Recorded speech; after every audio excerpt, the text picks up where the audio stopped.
The spring and early summer of 1940 proved to be a very eventful few months in the history of the Second World War, which until this point had seen acts of Nazi aggression followed by periods of watching and waiting on the part of Great Britain and the Allies.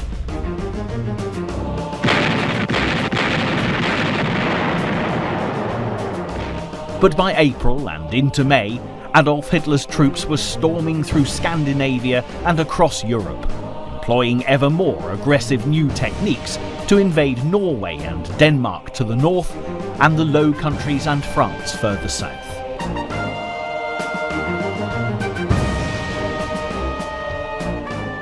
It was at this point in the war, 6 months after the Nazis had invaded Poland, that Allied soldiers were finally sent fully into battle. And as the struggle became progressively more brutal, there could be no clearer indication that the phony war had come to an end and Europe was now in the full throes of bloody conflict.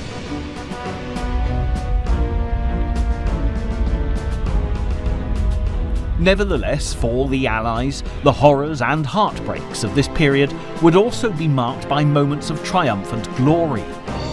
Thousands of Allied troops were rescued from the beaches of Dunkirk in northern France, while Nazi troops edged ever closer as the German planes of Göring's Luftwaffe screamed overhead.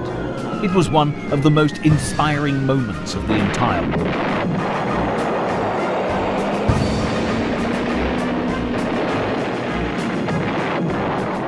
Hitler's armies stormed across the continent, this extraordinary event gave the people of the occupied nations a glimmer of hope, and for the British there could have been no better boost to morale. Early in May, Winston Churchill took on the mantle of leadership, giving Adolf Hitler and his Third Reich an enemy to be reckoned with that would fight doggedly until the bitter end. Every trace of Hitler's footsteps, every stain of his infected and corroding fingers will be sponged and purged, and if need be, blasted from the surface of the earth. This chapter in the Countdown to Victory will explore the dramatic events that led to the Nazi invasion of France as Europe was thrown into increasing turmoil.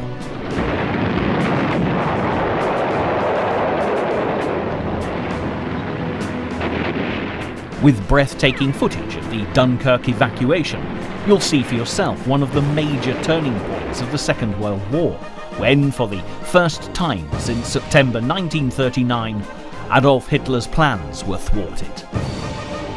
The importance of this event cannot be underestimated, for it was during this period that the spirit of Dunkirk was forged from the fires of despair. And it was this spirit that would ultimately save Britain from the icy grasp of the Third Reich and change the course of history. The 2 years leading up to 1940 had seen many dramatic changes on the European continent as the leader of Nazi Germany, Adolf Hitler, continued to promote increasingly aggressive policies. In his aim to expand the borders of his country and create a thriving Third Reich, he had annexed Austria and invaded Sudetenland in Czechoslovakia in 1938.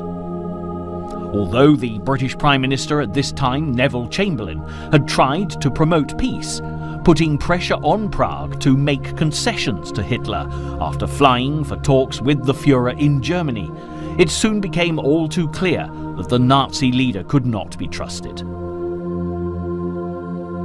The Munich Agreement was signed on September 30th, 1938, between Hitler, the French Premier Daladier, Chamberlain and Mussolini, as Hitler gave his word that his invasion plans would now be halted if he could keep the land he now occupied. Chamberlain believed that this would end the threat of war, but to the despair of Allied politicians, Hitler reneged on the deal within 6 months, and in March 1939, the Nazis stormed into Czechoslovakia. The 2 decades of peace that the world had enjoyed since the end of the First World War in November 1918 were rapidly coming to a close.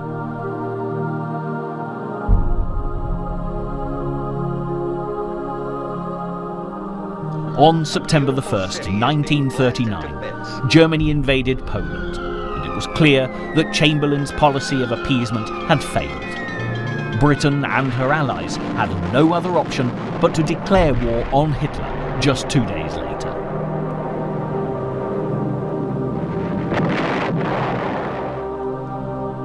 While shelters were built, rationing introduced, and children evacuated, the British public braced themselves for the worst, but despite the hasty preparations for conflict, the first 6 months of war would be relatively uneventful on the home front. Further afield, however, the balance of power was rocking dangerously.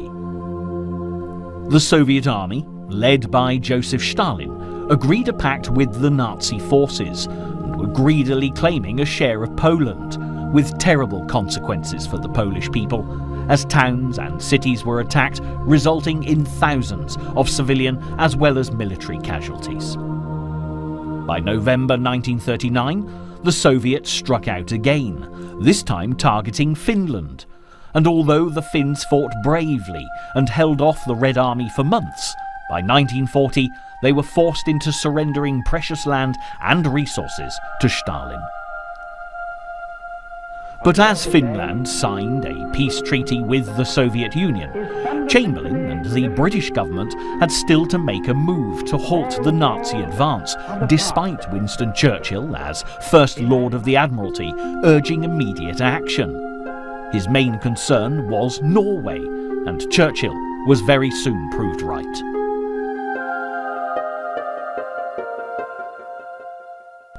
In April 1940, all eyes were fixed upon Scandinavia, which was of great strategic value for both the Allied forces and Hitler's axis of evil.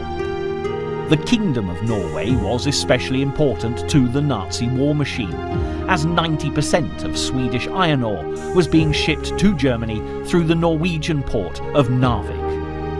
The western ports of the nation were also of great value to the Nazis, offering the potential for creating strategic bases to launch U-boat attacks from the North Sea and the Atlantic.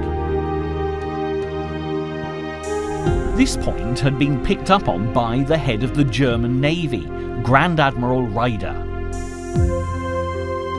Recognising the importance of Norway early on, he'd argued for the country's occupation just after the outbreak of the war in the autumn of 1939, and by spring, Germany had made this an objective.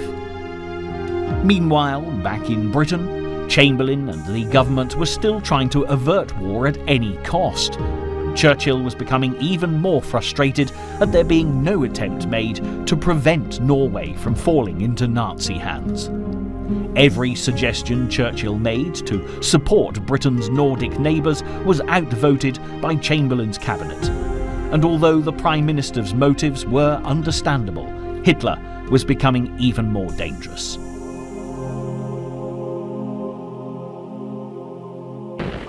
The scars left by the First World War still lingered in the memories of those governing the United Kingdom.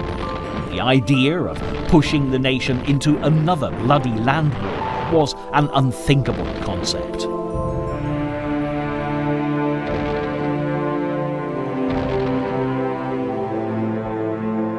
Neville Chamberlain had been elected Prime Minister in 1937, in preference to Churchill and his outspoken concerns about Adolf Hitler's rise to power in Germany, and Chamberlain was committed to peace, following a general policy of appeasement with the Führer, despite Germany's increasing belligerence. It was not because he sympathised with Germany, far from it. In a letter to his sister, he wrote, "On the whole, I hate Germans." But he was very concerned that the nation simply was not ready for war. Alone, Britain lacked the industrial infrastructure and financial strength to win an arms race with Germany. And as America, Britain's traditional ally, presided over by Franklin D. Roosevelt, remained reluctant to become involved in a European war, there were simply insufficient funds to redress the balance. But while the presence of U-boats in the Atlantic became ever more menacing, a sense of foreboding had begun to grow, and it was clear that the British government would not be able to watch and wait for much longer. The time for action had come. As pressure mounted, Chamberlain and the Foreign Secretary, Viscount Halifax, approved a plan to occupy the port of Narvik and control the rail link to Sweden. But Norway and Sweden were unwilling to collaborate in a scheme that might lead to war with both Germany and the Soviet Union. As an alternative, Churchill suggested Operation Wilfred, a plan to mine Norwegian waters and force German shipping out into the open sea, where the Royal Navy lay in wait.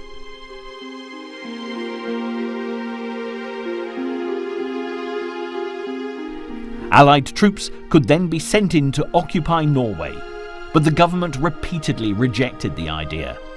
Churchill's hands were tied, and he could do no more than stand by and watch in horror as events unfolded.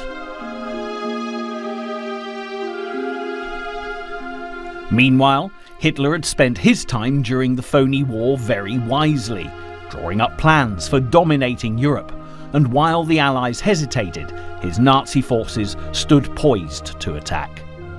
By April, warships, air force and armies were ready to invade not only Norway, but also its neighbour Denmark, which would prove a valuable staging post for operations. Chamberlain's caution had given the Nazi leader the breathing space he needed, and by the time Operation Wilfred was finally approved and the British began mining Norwegian waters on April the 8th, it was already too late. With complete disregard for the non-aggression pact signed with neutral Denmark only 1 year earlier, at 4:15 in the morning on April the 9th, 1940, German forces marched in.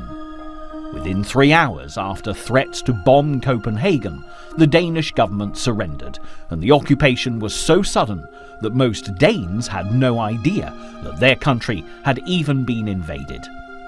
And all the while, Hitler's General Falkenhorst with the 21st Army Corps was already en route to invade Norway.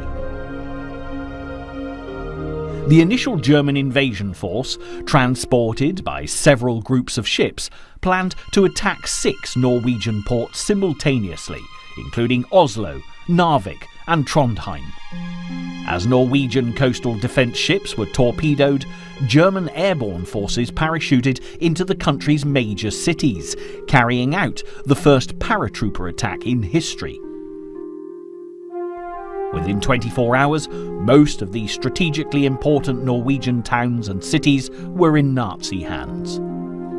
Better late than never, Britain's Royal Navy arrived to battle back against German naval forces 2 days after the start of the invasion. But their efforts were futile.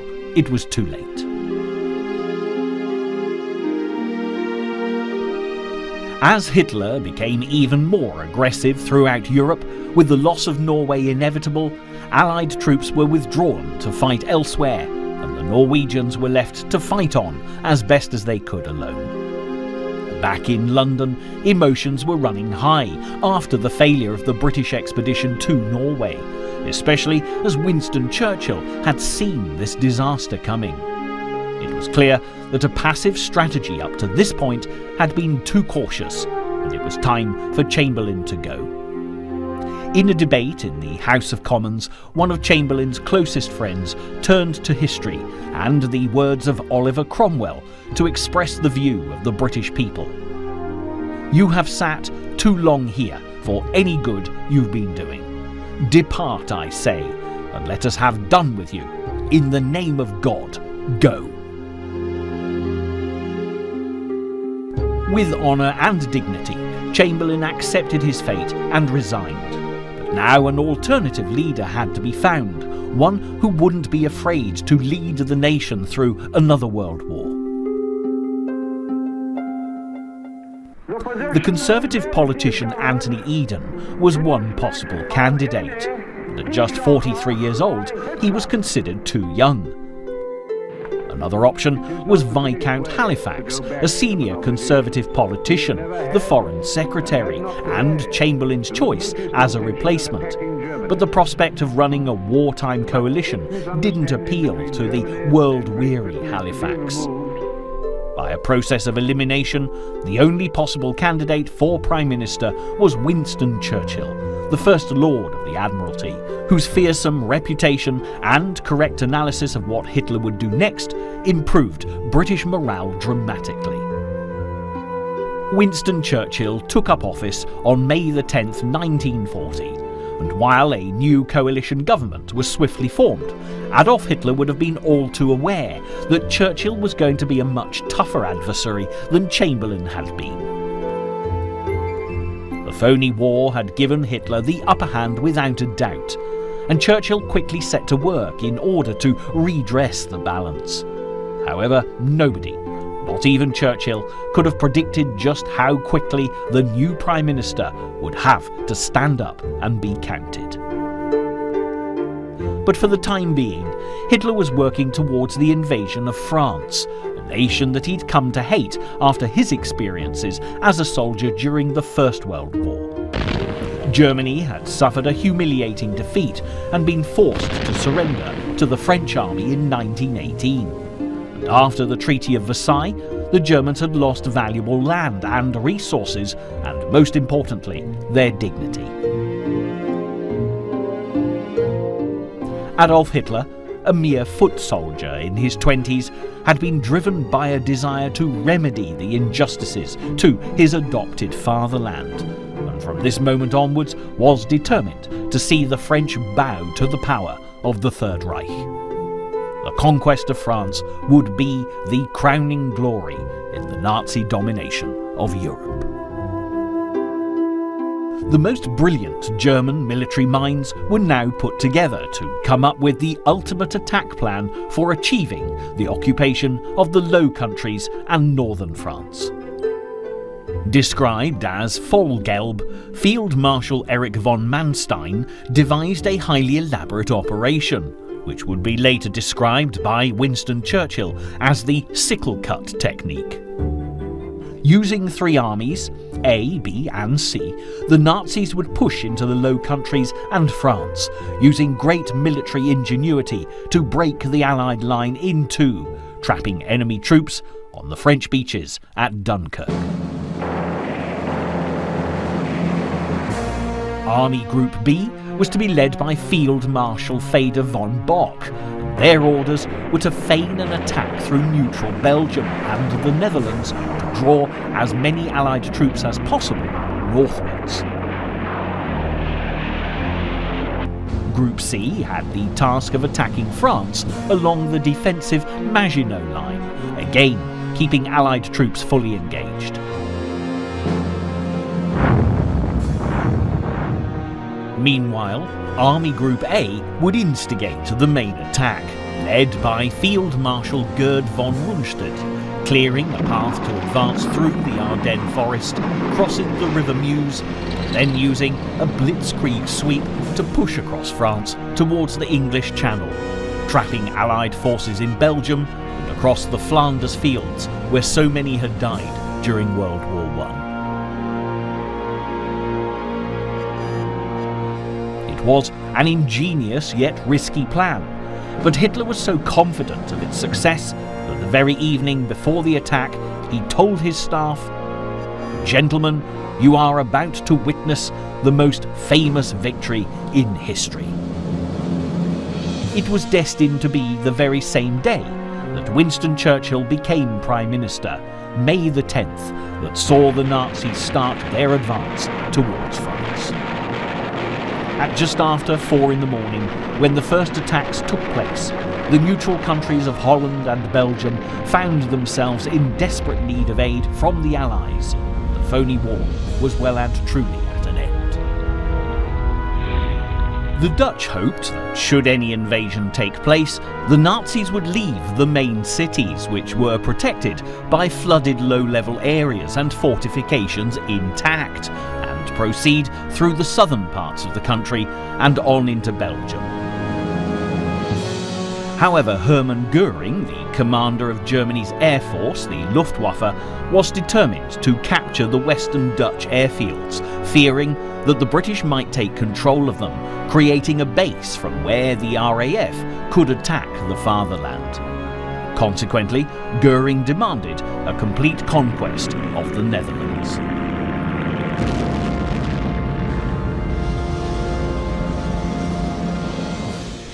Though poorly armed with artillery, relying on howitzers and machine guns that dated back to the First World War, the Dutch fought bravely and efficiently against the modern tanks and weapons of the German army. But Hitler was adamant that all resistance had to be crushed, and as his panzer tank divisions gathered outside Rotterdam, Holland's second largest city, the nation was given an ultimatum. If they surrendered, their cities would be spared. If not, they would be bombed. While negotiations commenced, what followed would go down in history as one of the great atrocities of the Second World War, as waves of Göring's bombers darkened the skies above Rotterdam. The onslaught of bombs that ensued tore out the heart of the city, making 80,000 people homeless and leaving a flat and desolate landscape in their wake. Almost 1,000 people were killed, and with other major cities threatened with the same fate, the Netherlands had no choice but to surrender. On May the 14th, the battle for Holland was over, and as the Nazis took the strategically vital airfields, the Dutch Queen Wilhelmina fled to London, where she would continue to rally support for the fight against Hitler. While Hitler had vanquished the Netherlands within 4 days, the battle for Belgium would prove to be an altogether tougher affair. The country was protected by Fort Eben-Emael, a huge fortress that was virtually impregnable and considered to be one of the most modern in the world at that time. The Germans yet again resorted to more unconventional strategies to invade the country and used gliders to land and unload assault teams.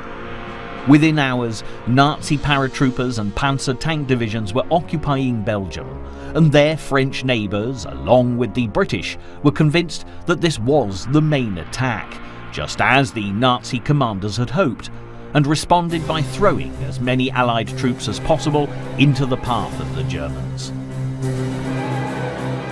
French and British forces began to move forward to make contact with the Belgian army and create an unbroken line of resistance from the English Channel to the borders of Switzerland.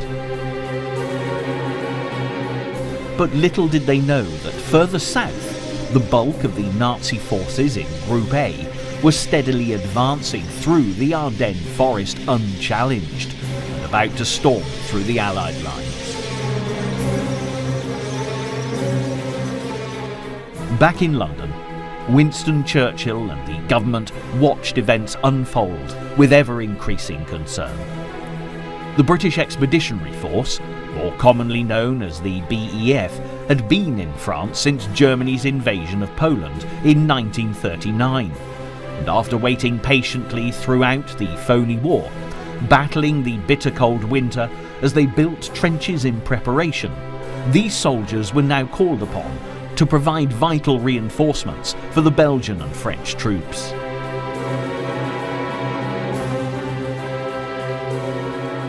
As the BEF poured into Belgium in their thousands, they were given a tremendous welcome. But as Holland fell, and the Nazi troops broke through all lines of defence, Churchill could see the difficult fight that lay ahead for the soldiers of the BEF. The situation, however, was graver than the British Prime Minister could possibly have imagined. The Nazi army, pushing through the Ardennes, comprised of divisions led by some of the greatest generals in Germany, most notably Erwin Rommel and Heinz Guderian. The latter was one of the first to develop and advocate the groundbreaking principles of blitzkrieg, which translates into English as lightning strike. This technique was a new revolutionary form of warfare, using mechanized forces to pierce a small section of the enemy front before proceeding onwards, without regard for their flanks. Guderian believed that the tank was the decisive weapon of war, and stated that, in his opinion, if the tanks succeed, then victory follows. Guderian's strategy during the invasion of France would prove a great success, but despite the impressive Nazi manoeuvres, the Allies still had many valuable opportunities to thwart the Germans. However, they failed to make the most of the chances that they had, leaving Hitler in the ascendancy as his troops seemed even more invincible as the days went on. While the Germans were making their way across the wild territory of the Ardennes, poor roads did somewhat hinder the progress of the vast armada of Nazi vehicles and troops struggling to make headway on their way to the River Meuse.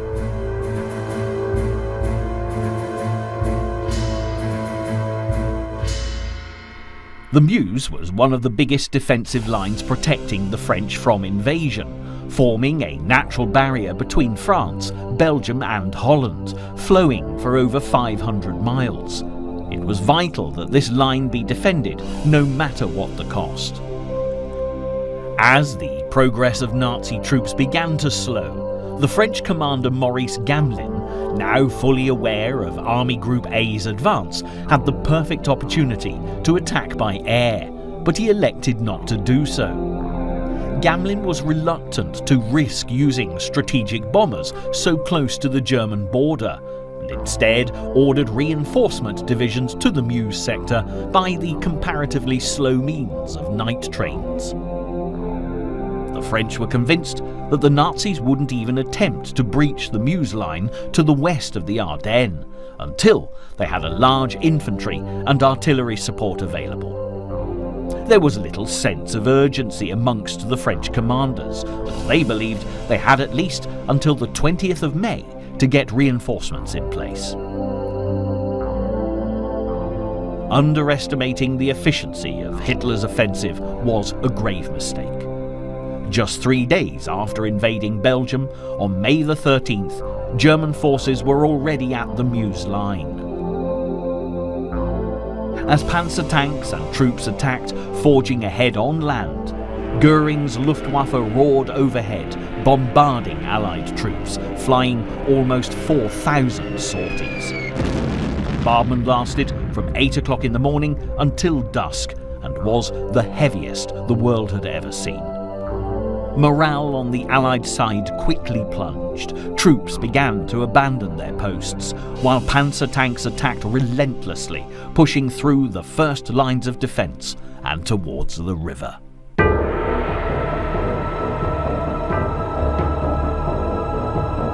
Before long, the Nazis had made considerable progress, pushing some 5 miles into the French defences. By 7 o'clock that evening, as false rumours abounded from fleeing soldiers that German tanks were already behind them, the remaining troops left defending the line also fled. It was a fatal mistake, and one that would shatter all hope of saving France.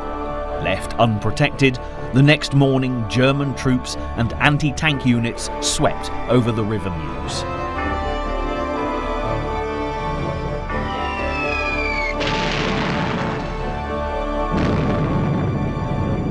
Although Allied forces desperately tried to destroy the bridges with air attacks to prevent the Nazi advance, German fighter planes battled ferociously and, along with anti-aircraft guns, shot down around 90 Allied bombers in just one day.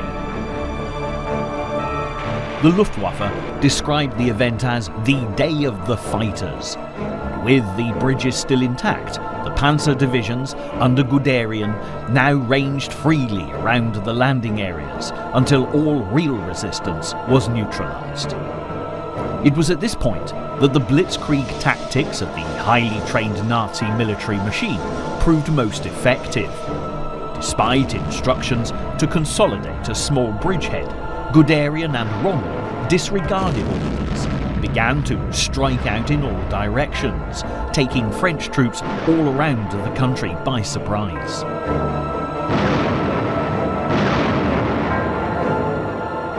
As Rommel's panzers pushed deeper and deeper into France, it became virtually impossible for even German high command to determine their whereabouts. They became known as the Ghost Division.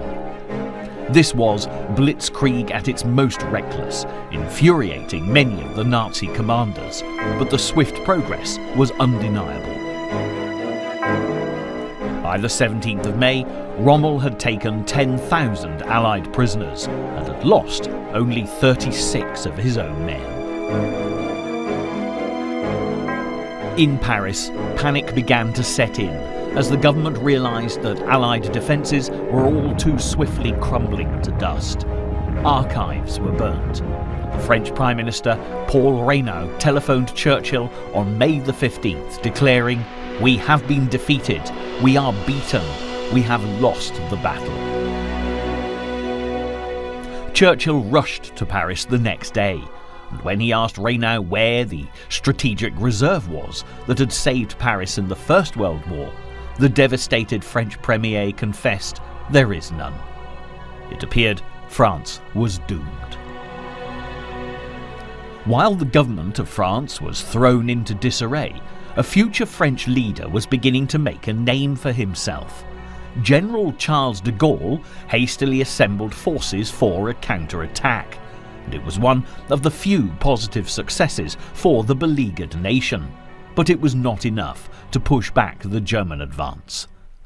Nevertheless, despite de Gaulle's inability to save the country, the brave attempt would see him promoted to the position of Brigadier General, and he would become a figurehead for the Free French thereafter. Even when the Third Reich had much of the nation within their grasp, General de Gaulle would continue to inspire the French resistance to fight for freedom from the London base he occupied after fleeing France. While the Germans pushed ever onward, by May the 17th, Rommel and Guderian's forces actually found themselves in a dangerous position. The tanks were low on fuel, the troops were exhausted, and after the quick dash into France, without waiting for support, their flanks were now unprotected. The Nazi advance slowed down completely, giving the French a golden opportunity to attack, but once again they failed to take action. The Panzer Corps were given the luxury of time to repair tanks, eat, sleep, and even shave and take a bath.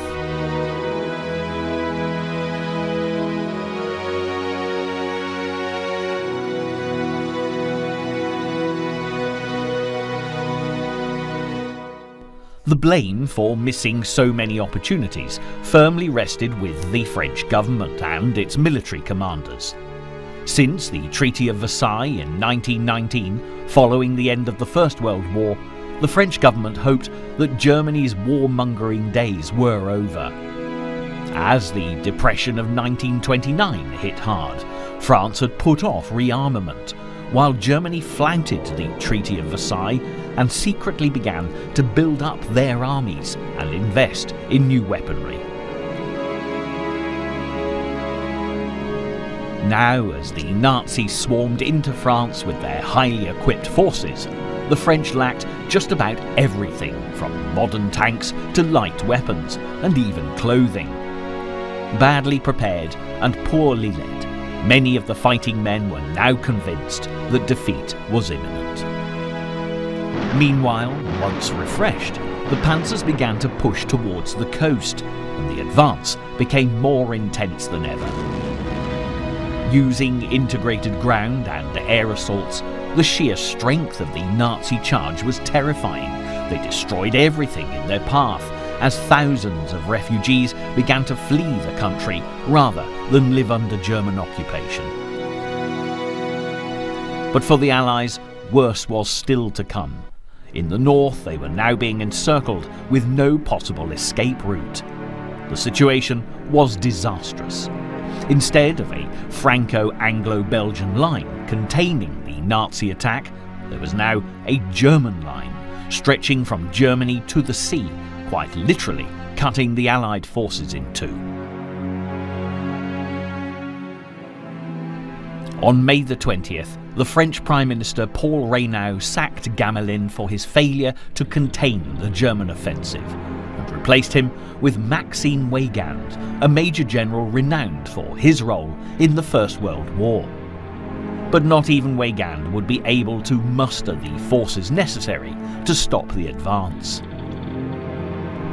Seeing the situation was becoming increasingly desperate, Lord Gort, the chief commanding officer of the BEF, ordered a retreat towards the Channel on the 23rd of May, hoping that the troops could be evacuated. While the Nazis blockaded Calais and Boulogne, Dunkirk, lying just 6 miles from the Belgian border, was now one of the last major ports available to the Allies. British, Belgian and French forces headed for its beaches, but as Guderian's troops advanced, the Allies were being encircled, and before long 300,000 men were trapped with nothing but sea ahead of them and the enemy to the rear. A disaster on an epic scale was now brewing, as Churchill and the British Navy were faced with the stark reality that there simply weren't enough vessels to rescue the number of soldiers steadily increasing on the beaches of Dunkirk. The most they could hope to save would be around 45,000 men, leaving 255,000 active Allied service personnel to the mercy of the Germans. There was, however, just the smallest glimmer of hope. On May the 14th, a message had been broadcast to the British nation requesting that all owners of seaworthy craft that hadn't already been requisitioned for the war effort be registered with the Admiralty. A call for assistance reached owners of yachts, pleasure cruisers and even fishing boats, and the response was phenomenal.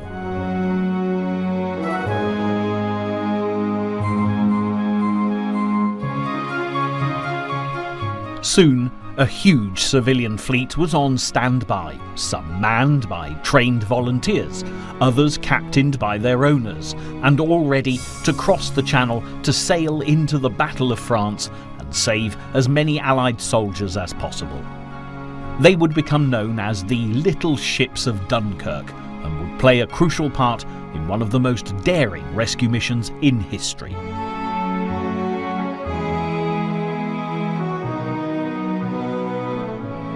It was now up to Vice Admiral Bertram Ramsay, who was in charge of the defence of the Dover area of British operations and the protection of cross-channel military traffic, to finalise the plans, which were codenamed Operation Dynamo. This was an immense challenge, and staff worked around the clock in underground tunnels deep beneath Dover Castle to finalise every last detail. By May the 26th, 1940, the operation was ready to be launched, and the vast fleet set off across the Channel towards France.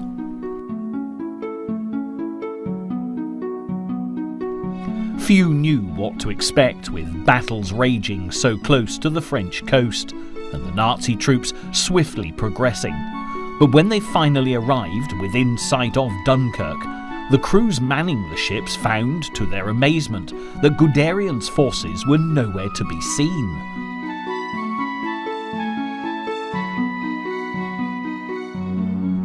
As far as the coastline stretched, thousands upon thousands of Allied troops, as yet untouched by the Nazi onslaught, were sitting patiently, waiting for help to come.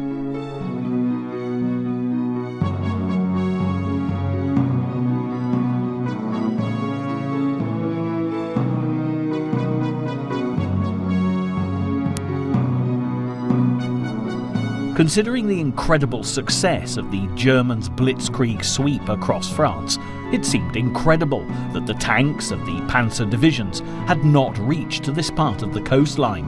But 2 days earlier, a pivotal moment in the battle for France had taken place. Quite extraordinarily, it was Adolf Hitler himself who had intervened in the fate of the thousands of Allied soldiers, and his actions undoubtedly resulted in so many of them escaping. While the panzers stood poised to attack the encircled troops, he'd given the order for the tanks to hold their position. The reasons behind this seemingly strange decision remain to this day something of a mystery. But we do know that Goering had told the Führer that his Luftwaffe alone could prevent an evacuation, while Rundstedt had warned Hitler that further panzer activity would result in an extended repair period, jeopardising the second stage in the Battle of France and the plans to seize Paris. There is also another theory, however, namely that Hitler did not want a war with Britain and still hoped to be able to negotiate a settlement with Churchill, which after the conquest of France would allow him to focus his energy on Russia and the Eastern Front. In the meantime, while the Nazis waited, the British vessel sailed closer to the French coast and the mass evacuation began. Troops waded deep out into the water to meet the rescue teams and clamber on board to safety. Thousands upon thousands of men now lined the shores and waited patiently for the ships to take them away. Orderly queues formed for the boats, and even though many knew that they would perhaps never make it off the beaches, they still waited their turn.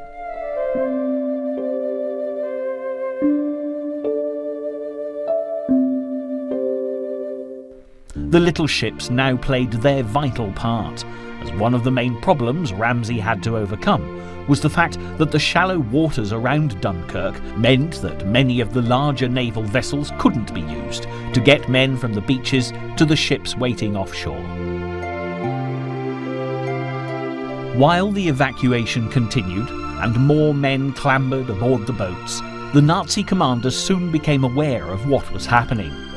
As Hitler realised his terrible mistake in calling off the attack, he ordered a full-scale air and land assault on May the 27th to wipe out the troops and sink the evacuation ships that had come to save them.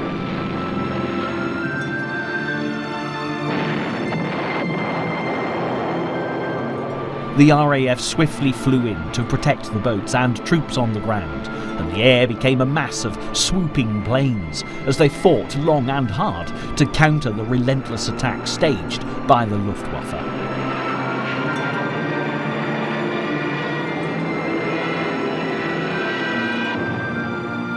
While enemy bombs kept falling from the skies, the role of the British fighter pilots would prove crucial to the success of the mission.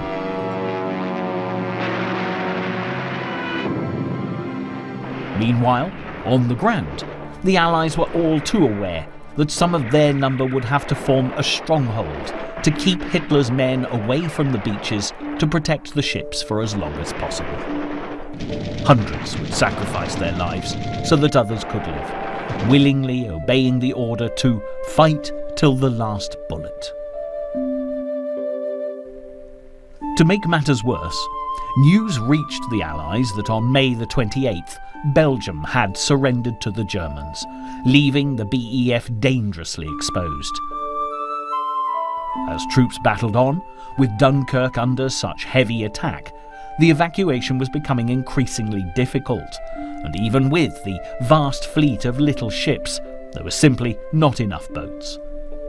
In the first 48 hours of the evacuation, only 8,000 soldiers had been saved from the French beaches alive.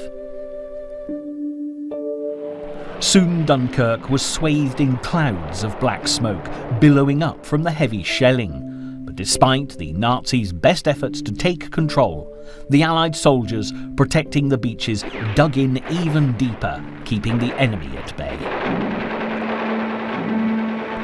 As news of what was happening reached Britain, more boats joined the rescue mission to try and help. And from yachts and lifeboats to holiday steamers, more and more seaworthy craft began to sail towards the battle-torn coastline. Once the rescued troops had been safely set down on British soil from the first wave of little ships, many of the boats simply turned around and went back to France again to rescue more men. While the German guns continued to fire, on May the 29th, 19,000 soldiers were rescued from the beaches. Morale was now steadily rising amongst the Allied troops in France, and just one day later, as the men coming back to Britain were counted in, the overall number of troops rescued had risen to 47,000. While the mood amongst the British and French improved, the weather also began to play a part in aiding the evacuation. On the fourth day of Operation Dynamo, a thick fog fell and shrouded the channel. It was now virtually impossible for the Luftwaffe to continue the attack, and their planes lay grounded while the Allies struggled towards the ships waiting for them. As the evacuation drew to a close on the 4th of June and the last boat left the shores of France, more than 330,000 men had been saved. And despite the odds stacked so heavily against them, only 2,000 Allied servicemen had been lost on the beaches throughout the entire operation. It was an incredible achievement for the Allies, and even the Nazi commanders were impressed. Erwin Rommel praised the staunch resistance of the Allied forces, despite the fact they were under-equipped and had little ammunition for much of the fighting. For Nazi Germany, however, the failure to swiftly capture Dunkirk and destroy the British Expeditionary Force was one of the biggest mistakes they would make in the Western theatre of war. They may have won the battle for Dunkirk, but the mistakes they'd made would, in the months and years ahead, cost them dear. Back across the Channel, as Allied troops reached the south coast of England, the next phase of the operation was set in motion, as soldiers had to be relocated as quickly as possible. Train stations quickly filled up with the soldiers hoping to get home and see their loved ones before being assigned to new duties. Hundreds of volunteers worked around the clock to ensure that the soldiers were comfortable, and they were welcomed home as returning heroes as the nation showed its gratitude to the men who had survived to fight another day. While Britain rejoiced at the return of their battle-weary soldiers, Churchill hailed the outcome of the Dunkirk evacuation as a miracle of deliverance. But he also had a warning for the public. We must be very careful not to assign to this deliverance the attributes of a victory. Wars are not won by evacuations. Valuable artillery and weapons had been lost on the beaches and roads of France that would result in an even greater dependency on the United States throughout the course of the war. Also, many of the Allied soldiers that had been left behind were now prisoners of war. And back in France, the mood was understandably bleak. After the evacuation at Dunkirk, General Weygand was in a difficult position. France had lost their strongest and most modern forces in the north, as well as their best armoured formations and heavy weaponry. Their manpower was depleted, and with a front to defend from the Channel to the Sedan, without, as they perceived it, any Allied support, many French leaders openly lost heart. To them, Dunkirk had been an abandonment. Adolf Hitler could now begin the second phase in the battle for France, Vorwärts, which translates as Case Red in English. Just one day after the last ship had left Dunkirk, on June the 5th, 1940, the German offensive was renewed and the Nazi forces began to march towards Paris.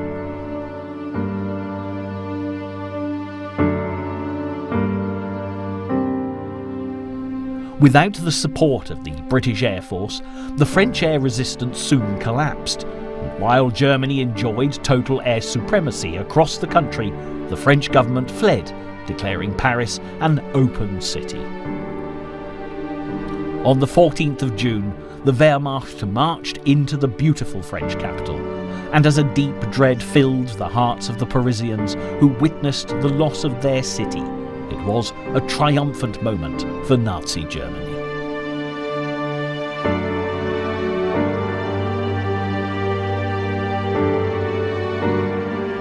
This was the jewel in the European crown for Adolf Hitler, and one of the defining moments he'd been waiting for.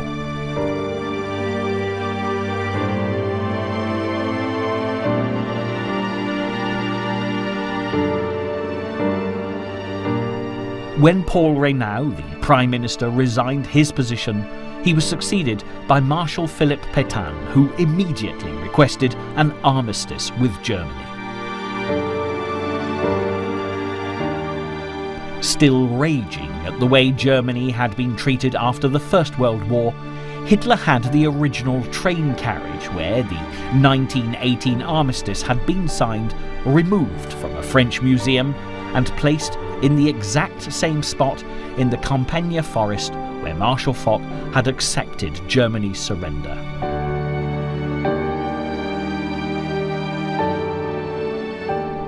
On June the 22nd, Hitler sat in the chair where the French commander Foch had completed Germany's humiliation over 2 decades earlier.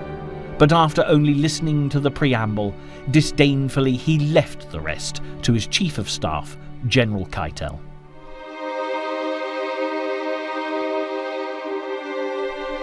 France was split into an occupied zone in the north and west, and a nominally independent state in the south at Vichy.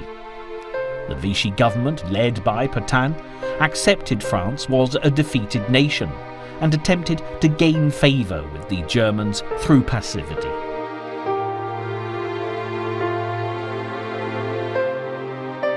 Meanwhile, as Hitler greedily seized French territory, a new player had joined the theatre of war.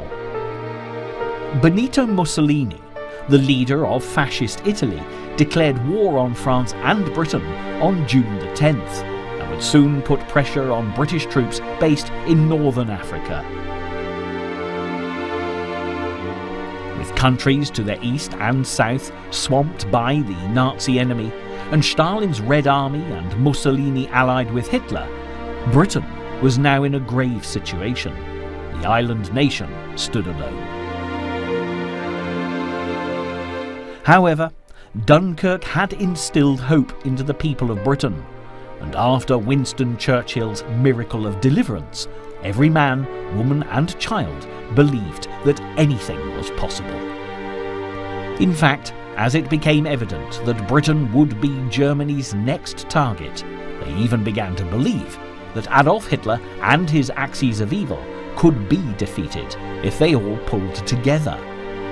Winston Churchill had instantly made his mark as a great leader, and whether they knew it or not, the triumphant Nazis now had a real fight on their hands. As Churchill declared, "The Battle of France is over. The Battle of Britain is about to begin."